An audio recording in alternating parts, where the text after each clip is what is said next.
আমরা সবাই অখ্যাত সাংবাদিক, অখ্যাত কবি, অখ্যাত রাজনৈতিক কর্মী।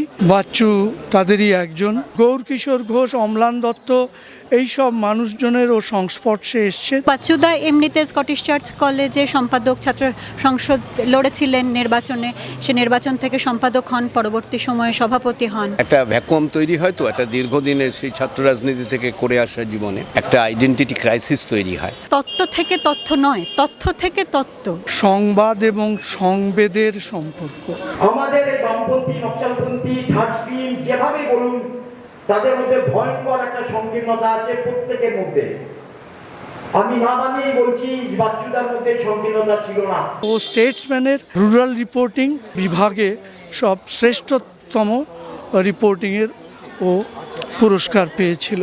বাচ্চুদার কাছে সাংবাদিকতা ছিল এক ধরনের রাজনীতি করাই। তবু মনে পড়ে বিনষ্ট প্রকৃতি আর কীটদষ্ট সমাজের সীমান্তে দাঁড়িয়ে তোরই জন্যে জন্ম নিয়েছিল মায়াবন্দরের কথা। যেটাই নির্বাচনেও দেখা গেছে যে গদি মিডিয়াকে বাদ দিয়ে যে ছোট ছোট চ্যানেল, তাদের যে একটি বিপুল ক্ষমতা, বিপজ্জনক সাংবাদিকতা করারও একটি জায়গা। আশা করি নবীন প্রজন্মের ছেলেমেয়েরা বাচ্চুর মতো মানুষদের মনে রাখবে, কারণ বাচ্চুরকে মনে রাখার মধ্যে দিয়ে আমাদের প্রজন্ম বেঁচে থাকবে।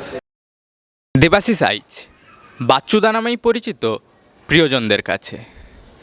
70-80 দশকে স্কটিশ চার্চে পড়ার সময় থেকেই ছাত্র আন্দোলনের সঙ্গে সক্রিয়ভাবে যুক্ত হয়ে পড়েন। এরপর দীর্ঘ 4-5 দশকের উত্তাল রাজনৈতিক সময় তার পরের ওঠান পড়ার সাক্ষী থেকেছেন। সেই মতো নিজেকে বদলেছেন, উপলব্ধি করেছেন এবং বিভিন্ন পরিসরে ছড়িয়ে পড়েছেন। দীর্ঘদিন সাংবাদিকতা করেছেন। সাংবাদিক হিসেবে ছুটে গেছেন গ্রামের প্রান্তের মানুষজনের গল্প তুলে আনতে। লিখেছেন কবিতা, গদ্য। এসবের পরেও এই সদা হাস্যময় প্রাণোজ্জ্বল মানুষটিকে যেন কোনো পরিচয়েই আটকা রাখা যায় না। রাজনৈতিক কর্মী হোক বা সমাজকর্মী বা সাংবাদিক, সবার আগেই তার যে পরিচয়টি সবার সামনে ফুটে উঠেছে তা হলো মানুষের পাশে দাঁড়ানো এবং তাদের গল্প তুলে আনা, কথা তুলে আনা এবং একই সাথে রাষ্ট্রের আধিপত্য, অত্যাচার, অন্যায়ের বিরুদ্ধে প্রতিবাদ করা। বন্ধুবৎসল এই মানুষটি গত 21শে জুন আমাদের ছেড়ে চলে গিয়েছেন। 13ই জুলাই বেঙ্গল থিওজফিক্যাল সোসাইটিতে তার স্মরণে গ্রাউন্ড জিরো, তার শুভানুধ্যায়ী বন্ধু এবং সহকর্মীরা মিলে আয়োজন করেছিলেন একটি স্মরণ সভা।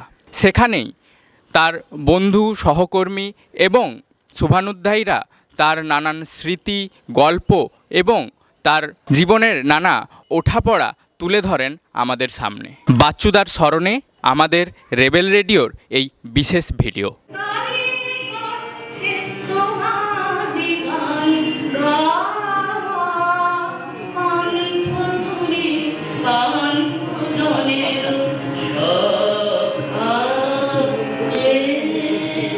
মধুদা, আপনি বাচ্চুদাকে দীর্ঘদিন ধরেই চেনেন, একজন রাজনৈতিক কর্মী হিসেবে, একজন মানুষ হিসেবে, একজন সাংবাদিক হিসেবে ওনার ভূমিকা, আপনি ওনাকে কিভাবে মনে রেখেছেন, আমরা পরবর্তী প্রজন্ম ওনাকে কিভাবে মনে রাখতে পারি, ওনার কাজ কিভাবে এগিয়ে নিয়ে যেতে পারি, এ নিয়ে যদি আপনি কিছু বলেন।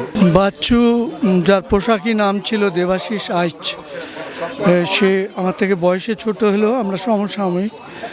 একসঙ্গে রাজনৈতিক জীবন, তার পরবর্তীকালে সাংবাদিক জীবন এবং তাছাড়াও ক্রিয়েটিভ লেখালেখি বলতে যা বোঝায়, গল্প, কবিতা লেখালেখি, এ নানা সূত্রে আমাদের কত বছর হিসেবে বলবো, 40 বছর তো বটেই আমাদের যোগাযোগ ছিল।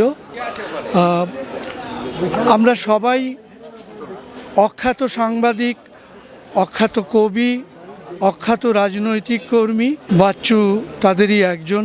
আমরা জানি যে বাচ্চুদা গ্রাউন্ড জিরোর একজন প্রতিষ্ঠাতা সদস্য ছিলেন। আপনি একজন গ্রাউন্ড জিরোর সদস্যা হিসেবে, একজন সক্রিয় কর্মী হিসেবে ওনাকে খুব কাছ থেকে দেখার অভিজ্ঞতা হয়েছে।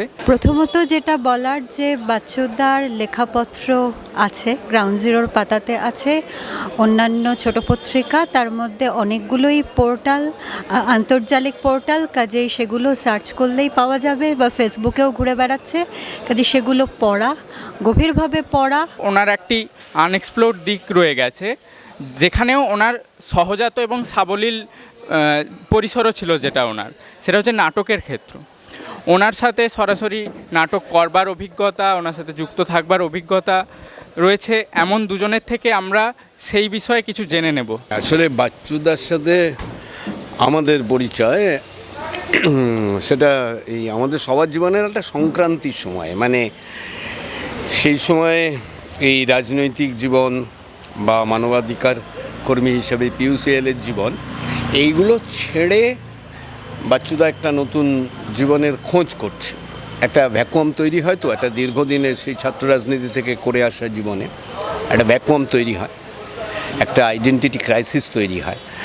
সেই সময়ে আমরাও আমাদের রাজনৈতিক সংগঠন ছাড়ার সিদ্ধান্ত নিই, সচেতন সিদ্ধান্ত, অনেক দিন ভেবে নিই। এবার আমার প্রথম প্রেম থিয়েটার ছিল, যেটা রাজনীতি করার জন্য দীর্ঘদিন বন্ধ ছিল। তো সেই সময়তেই আমরা আবার নতুন করে আমাদের থিয়েটারের দল এথিক তৈরি করার চেষ্টা করছি। তো বাচ্চুদারও তখন একটা ওই শূন্যতা চলছিল, আর থিয়েটারে মানুষদের স্বভাব হচ্ছে আশেপাশের সমস্ত মানুষকে জড়িয়ে নেওয়া। তো বাচ্চুদার একটা ব্যারিটোন ভয়েস ছিল, যেটা নিয়ে বাচ্চুদা খুব গর্বিত ছিল। আবার না, শুধু থিয়েটারের জন্য ভয়েসটা মূল বিষয় না, বাচ্চুদার মতন মানুষ থিয়েটার খুব চায়, এরম মানুষকে, বা এরম মানুষগুলো থিয়েটার হচ্ছে আমি চুপ করে বসে থাকবো, এটা হতে পারে না কখনো। তার ফলে ওই একটা উদাত্ত ব্যাপার ছিল যার মধ্যে সবাইকে জড়িয়ে নিয়ে যাওয়া, তার ফলে বাচ্চুদা আমাদের সাথে থিয়েটারটার মধ্যে জড়িয়ে যায়। আজকের সময়ে এই কৃত্রিম বুদ্ধি, আর্টিফিশিয়াল ইন্টেলিজেন্সের যুগে, যখন কৃত্রিম বুদ্ধি আমাদের ভেতরে যা কিছু কম্পন, যা কিছু হৃদয়ের কম্পন, চেতনার কম্পন, সেগুলোকেও আজকে রিপ্রোডিউস করছে, নকল করছে, তখন এই হৃদয়ের কম্পনটা একটা প্রাচীন পরিহাসে পরিণত হয়েছে। সেই সময় প্রকৃত হৃদয়বান মানুষ, যারা কখনো সাংবাদিকতায়, কখনো রাজনৈতিক কাজে এবং কবিতায় সব মিলিয়ে যে ধারাবাহিকভাবে সংবাদ এবং সংবেদের সম্পর্ক গড়ে তুলতে, সেতু বন্ধ করতে চেষ্টা করেছেন, বাচ্চু ছিল তেমনই একজন মানুষ। এইটা ছোট থেকে ভেতর থেকে ছিল বলেই বোধ হয় পরবর্তীকালে ও এইভাবে আস্তে আস্তে আস্তে আস্তে নিজেকে রাজনৈতিক ইয়েতে জড়িয়ে পড়ি, এবং নকশালপন্থী বিভিন্ন ধারায় আমাদের বন্ধুবান্ধবরাও ছড়িয়ে পড়েছিল। অনেক রাতে আমরা কলকাতার রাস্তায় ওয়ালিং করে বেড়াতাম। ধীরে ধীরে বাচ্চুর ছায়া সঙ্গী হয়ে উঠলেন। যতবার আঘাত পেয়েছে ততবার নিজেকে আরো বেশি দৃঢ় করে, আরো বেশি শেখা, আরো বেশি পরিশীলিত করা। কাতর আরতি ভরে বিখণ্ড আকাশ, তথাপি সত্য আছে আর চিত্র বিপরীত। এই কলুষ লেহন সত্য।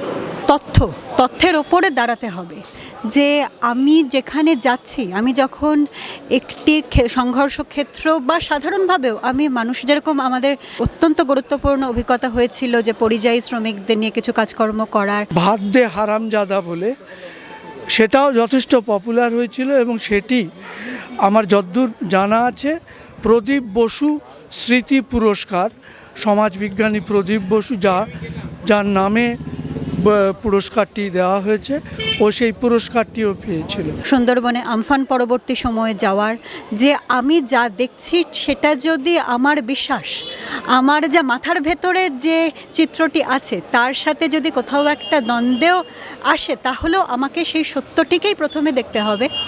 এবং যেটা আমরা দেখবেন যে স্মরণিকাটিতেও লিখেছি, যে তত্ত্ব থেকে তথ্য নয়, তথ্য থেকে তত্ত্ব, এইটা বাচ্চুদা খুব গভীরভাবে বিশ্বাস করতেন। আমাদের জন্ম 60-এর দশকে, আমাদের বড় হয়ে ওঠা 70-এর দশক দেখে এবং 70 দশকের শেষ ভাগে রাজনৈতিক কার্যকলাপে কোনো না কোনোভাবে অংশগ্রহণ করে, তারপরে 8-এর দশকে আমরা নাগরিক অধিকার আন্দোলন, বিশেষ করে জরুরি অবস্থার পরবর্তীকালের।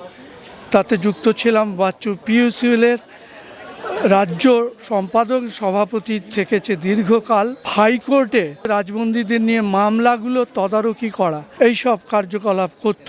ওর অন্যতম জায়গা ছিল সাম্প্রদায়িকতার বিরুদ্ধে, মৌলবাদের বিরুদ্ধে, যে কোনো ধরনের মৌলবাদ, হিন্দু মৌলবাদ হোক, মুসলমান মৌলবাদ হোক, সেই মৌলবাদের বিরুদ্ধে লড়াই করা। কাটরা মসজিদ থেকে পশ্চিমবাংলায় ভাগলপুর বিহারে 8 দশক জুড়ে যে দাঙ্গাগুলো বিভিন্ন জায়গায় হয়েছে তার অনেকগুলোতেই ও ছুটে গেছে অকুস্থলে, এবং সেই সূত্রে গৌরকিশোর ঘোষ, অম্লান দত্ত এইসব মানুষজনের ও সংস্পর্শে এসছেন এবং তাদের সঙ্গেও কাজ করেছে।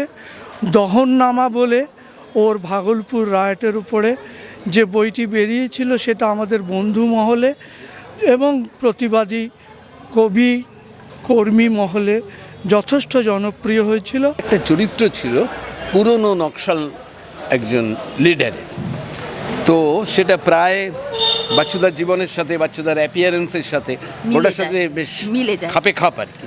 ফলে বাচ্চুদাকে খুব স্বাভাবিকভাবেই সেই চরিত্রটা করার জন্য বলা হয়, বাচ্চুদা করেন। সাহিত্যিক হিসাবে নিজেকে তৈরি করার একটা প্রক্রিয়ার মধ্যে বাচ্চুদা ছিলেন।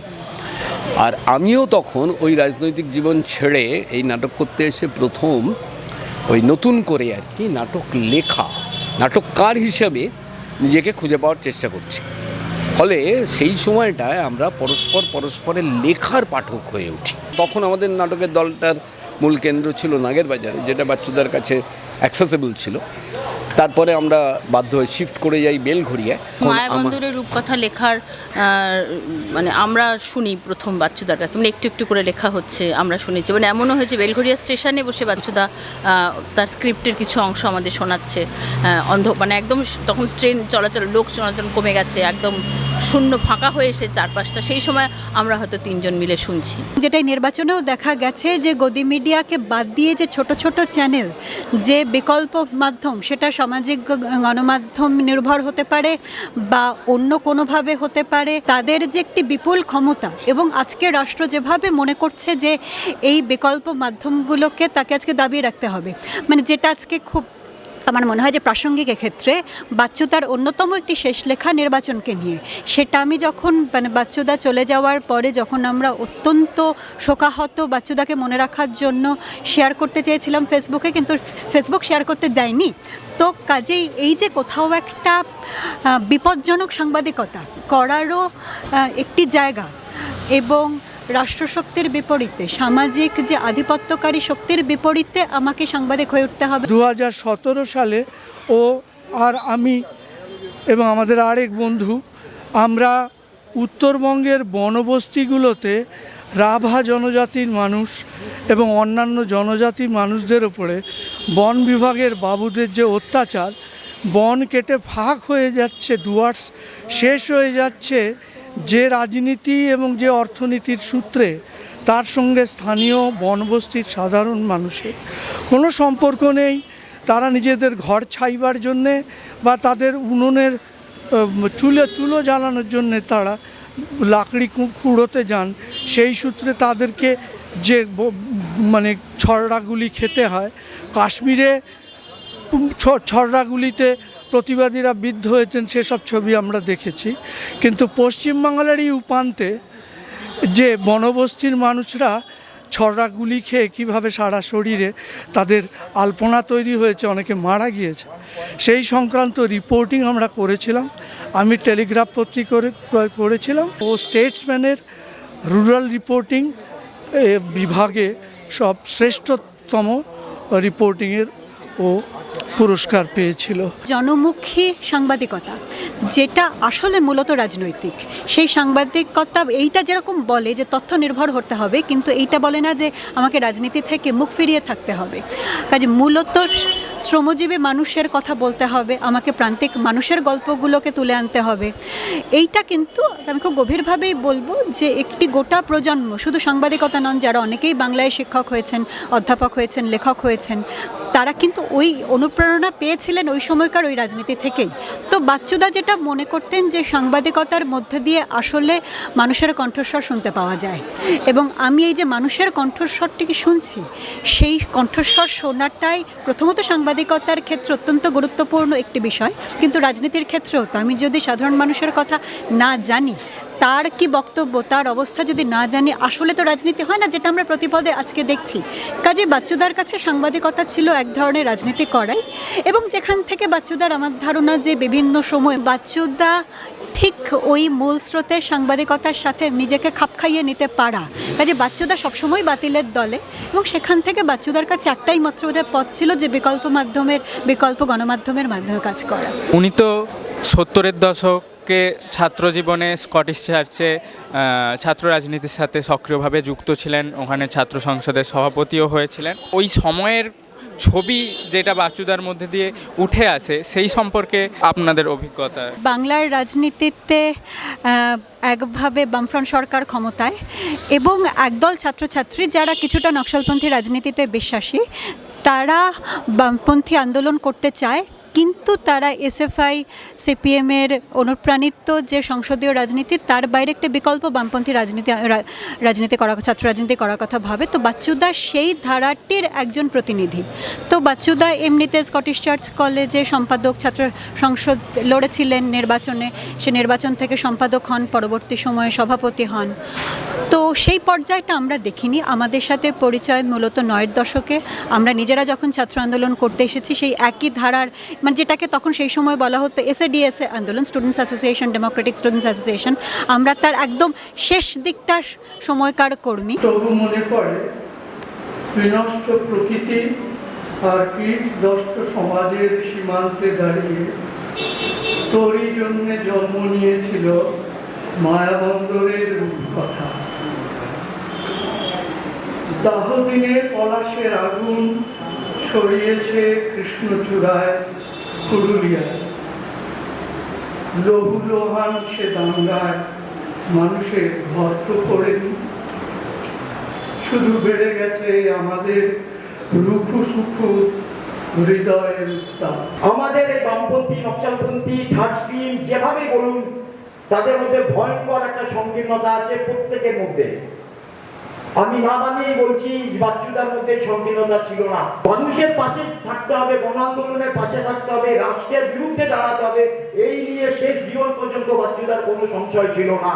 যখন বাচ্চুদা কোনো আয় করতে পারে না, বাচ্চুদা কোনো পয়সা পায় না, টাকা পায় না, বাচ্চুদা কিন্তু সেই সময় লিখে গেছে গ্রাউন্ড জিরোর পাতায়, অন্যান্য ছোটখাটো যে ওয়েব পোর্টাল, সেই ওয়েব পোর্টালের পাতায়। মিড ডে মিল কর্মীরা যখন আন্দোলনের সবাই মেয়ে, তারা যখন নিজেদের দাবিগুলো তুলছেন, তিনি প্রথম দিন থেকে সাংবাদিক হিসেবে একটা নৈতিক কর্তব্য ধরে নিয়েছিলেন যে এদের পাশে থাকতে হবে, এবং গ্রাউন্ড জিরোর উদ্যোগে যাদবপুরে একটা স্কিম ওয়ার্কারদের নিয়ে একটা অনুষ্ঠান আয়োজিত করা হয়। সেখানে তিনি চেষ্টা করছিলেন যে মিড ডে মিল, আইসিডিএস, আশা এবং 100 দিনের কর্মী যারা প্রান্তিক স্কিম ওয়ার্কার, তাকে যদি একসঙ্গে নিয়ে এসে কোনো একটা উদ্যোগ নেওয়া যায়।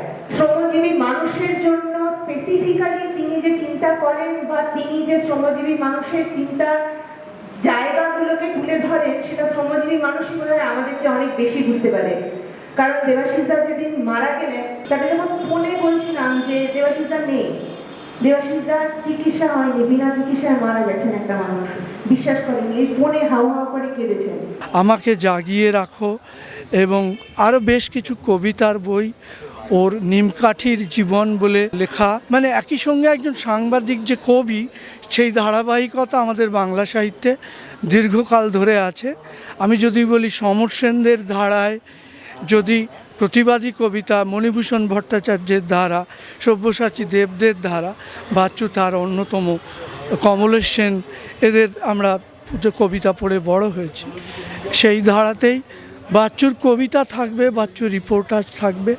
নতুন যুগের সাংবাদিকেরা হয়তো শিখবে যে অখ্যাত হলেও বড় মিডিয়ায় কাজ করে বা না করেও মানুষের প্রতি দায়বোধ থাকলে, শ্রমজীবী মানুষের নানা সমস্যা নিয়ে কখনো চেতনার স্তরে আর কখনো হৃদয়ের অনুভূতির জায়গা থেকে। একটা বড় প্রযুক্তিগত পরিবর্তন কিন্তু এই 4 দশকে হয়েছে।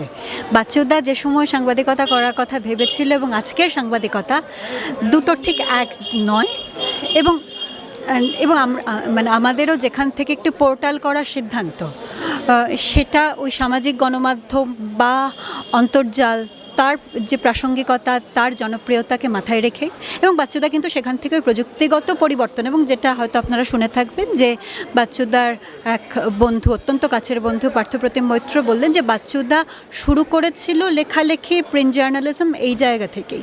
সেখান থেকে বাচ্চুদা টিভিতে আসে, টিভি থেকে বাচ্চুদার কিছুটা আন্তর্জালিক সংবাদ মাধ্যমগুলোতে আসা। আমার ফেস্টিভ্যালে টাকার দরকার, বাচ্চুদাকে আমি নির্দ্বিধায় ফোন করে বলেছি, বাচ্চুদা আমার টাকা দরকার, তুমি যেভাবে পারো টাকা যোগান দাও।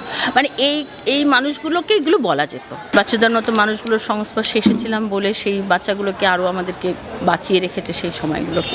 মানুষের দাবি, সাধারণ মানুষের অবস্থান, তাদের কাছে যাওয়া, তাদের কথা শোনা, এই জায়গাটাতে অটল থেকেছে। কাজে সেখান থেকে তো এবার যে মানুষটি ওই জায়গায় অটল থাকে, বাকি অনেক কিছু শেখা তো তার কাছে খুব ছোট ছোট কতগুলো টেকনিক্যাল বিষয়। আশা করি নবীন প্রজন্মের ছেলেমেয়েরা বাচ্চুর মতো মানুষদের মনে রাখবে, কারণ বাচ্চুরকে মনে রাখার মধ্যে দিয়ে আমাদের প্রজন্ম বেঁচে থাকে।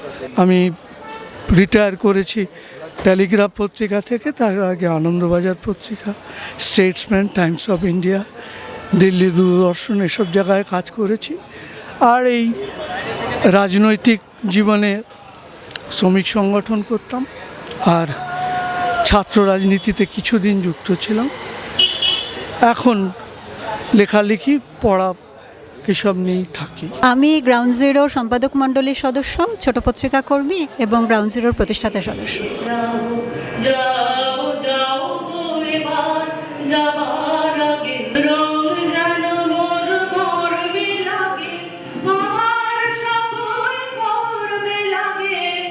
রং